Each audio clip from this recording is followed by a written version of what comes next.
भारत में पेट्रोल और डीजल की कीमतों में वृद्धि ये एक ऐसा विषय है जो इस समय भारत में सुर्खियां बटोर रहा है और ये मुद्दा राजनीतिक मामला भी बनता जा रहा है। इस वीडियो में हम पेट्रोल और डीजल जैसे ईंधनों में मूल्य निर्धारण, उनकी कीमतों में वृद्धि, गिरावट के प्रभाव और इस प्रॉब्लम के कुछ सॉल्यूशंस पर चर्चा करेंगे। अब हम जानते हैं भारत में पेट्रोल और डीजल की औसतन खपत क्या है। 2020 के लिए भारत में खपत होने वाले ईंधनों के बीच डीजल का हाईएस्ट वैल्यू लगभग 88.2 बिलियन लीटर था। इसके बाद उसी वर्ष लगभग 37.2 बिलियन लीटर की खपत के साथ गैसोलीन या पेट्रोल का स्थान था। अब हम जानते हैं वर्ल्ड स्टेज पर भारत की स्थिति। भारत दुनिया का तीसरा सबसे बड़ा तेल उपभोक्ता है। भारत अपनी ज़रूरत का 80% से अधिक कच्चे तेल का आयात करता है और उसमें से 60% से अधिक organisation of petroleum exporting countries that is OPEC से आयात करता है। भारत इराक से सबसे ज़्यादा क्रूड ऑयल इंपोर्ट करता है। इसके बाद Saudi Arabia, UAE, US, Nigeria, Kuwait and Mexico आदि है। तेल के इंपोर्ट बिल 2022 में $100 बिलियन से अधिक बढ़ गया, जिसने ट्रेड डेफिसिट को $70 बिलियन से अधिक बढ़ा दिया। एविएशन टरबाइन फ्यूल की कीमतों को 2002 में डीरेगुलेट कर दिया गया था। पेट्रोल की कीमतों को 2010 में और डीजल की कीमतों को 2014 में डीरेगुलेट कर दिया गया था। वर्तमान सरकार ने जीएसटी के तहत गतिशील मूल्य निर्धारण को लागू किया है on LPG, naphtha, furnace oil, light diesel etcetera. I hope GST क्या है आपको उसकी जानकारी होगी। जीएसटी के दायरे से बाहर आने वाले चीज हैं crude oil, high speed diesel, petrol, natural gas, aviation turbine fuel. सरकार सब्सिडी लागत वहन करती है क्योंकि सभी फ्यूल प्रोडक्ट्स बाजार दरों से जुड़े नहीं होते। केरोसिन एंड एलपीजी जैसे कंपोनेंट्स को भी सरकार सब्सिडी प्रदान करती है। अब हम जानते हैं भारत में तेल की कीमतें कैसे निर्धारित होती है। तेल की कीमतें भारत पेट्रोलियम, इंडियन ऑयल और हिंदुस्तान पेट्रोलियम जैसे स्टेट ओन्ड ओएमसी द्वारा निर्धारित की जाती है। 4 योगदान कारक है जो देश में पेट्रोलियम और डीजल की कीमतें निर्धारित करती है।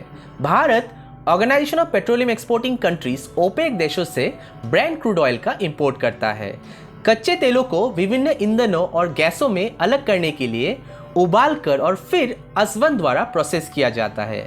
पेट्रोल और डीजल जैसे इन ईंधनों का आधार मूल्य तब केंद्र सरकार द्वारा तय किया जाता है।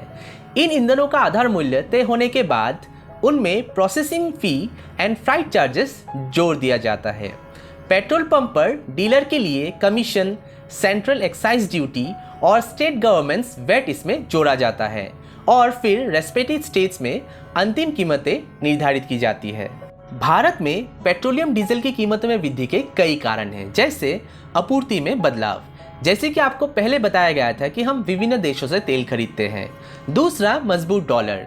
मूल्य वृद्धि के लिए डॉलर एक महत्वपूर्ण कारक है। यदि डॉलर का मूल्य बढ़ता है तो भारत को विदेशी मुद्रा भंडार पर भारी नुकसान उठाना पड़ता है। तीसरा, आयात पर निर्भर। भारत अभी भी कच्चे तेल का आयात के ऊपर निर्भर है। हमें कच्चे तेल पर अपनी आयात निर्भरता कम करनी चाहिए और गैर जीवाश्म ऊर्जा को बढ़ावा देना चाहिए। चौथा, ईरान पर प्रतिबंध। ईरान परमाणु समझौते पर ईरान के साथ यूएसए का मुद्दा अंतर्राष्ट्रीय तेल बाजार पर एक बड़ा प्रभाव डालता है, क्योंकि ईरान ने कम लागत के साथ भारत के कच्चे तेल के लिए आयात पर महत्वपूर्ण भूमिका निभाई है। अब हम जानते हैं इसके इश्यूज और इम्पैक्ट क्या है। हाई करंट अकाउंट डेफिसिट की ओर ले जाएगा। उच्च कच्चे तेल की कीमतों से आयात महंगा हो जाएगा। भारतीय निर्यात अंतर्राष्ट्रीय बाजार में महंगा हो जाएगा, जिससे व्यापार घाटे के साथ साथ सीएडी यानी करंट अकाउंट डेफिसिट में भी वृद्धि होगी। Again dollar outflows will further lead to CAD. दूसरा, डोमेस्टिक इन्फ्लेशन में वृद्धि होगी। तीसरा, आरबीआई ब्याज दरों में वृद्धि कर सकता है। चौथा, सरकार के फाइनेंस पर प्रभाव पड़ेगा। बढ़ेगा सरकारी सब्सिडी बिल, बढ़ेगा एफडी, बढ़ेगा उधारी की लागत। पांचवा, परिवारों पर प्रभाव। ईंधन की खपत में वृद्धि होगी। बाजार में भोजन सब्जियों पर अधिक खर्च होगा।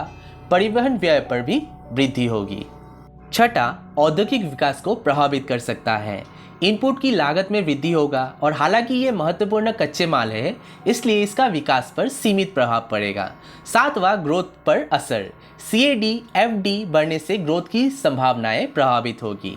आठवां, उच्च मुद्रास्फीति सरकार की उधारी लागत को बढ़ाएगी। नवा, पॉलिटिकल कॉस्ट। इस मुद्दे को लेकर विरोधी दलों ने सरकार पर निशाना साधा है। 2014 में दिल्ली में पेट्रोल की कीमत लगभग 52 रुपीस थी और 2022 में ये 96 को भी पार कर गई है। देखने में अंतर बहुत बड़ा है, लेकिन मुद्रास्फीति के साथ समयोजित अंतर मामूली होगा।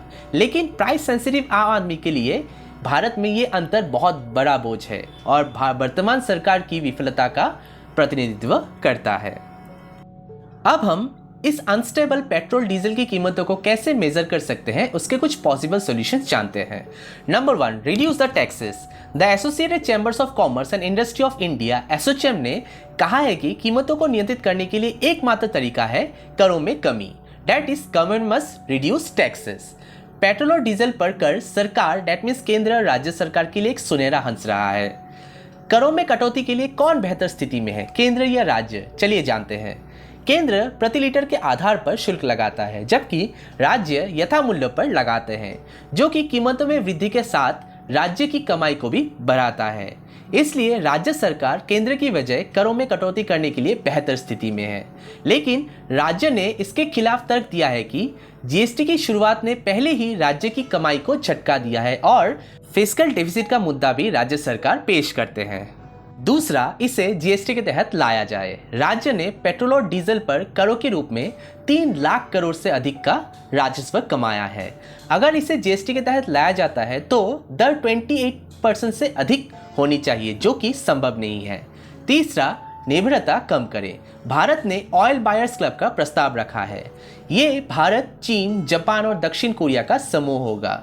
इसका उद्देश्य ओपेक पर निर्भरता कम करना, बेहतर सौदेबाजी करना, यूएसए से कच्चे तेल पर आयात की वृद्धि करना आदि है, जिससे 2005 में तब के oil minister mister Ravishankar Iyer ने आगे रखा था।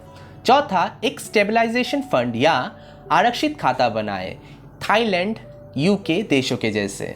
आई होप इस वीडियो से आप लोगों को कुछ सीखने को मिला। Thank you so much for watching this video. If you really like this video, please subscribe my channel and follow me on Facebook and Instagram for regular updates. Stay hungry, stay foolish. Jai Hind.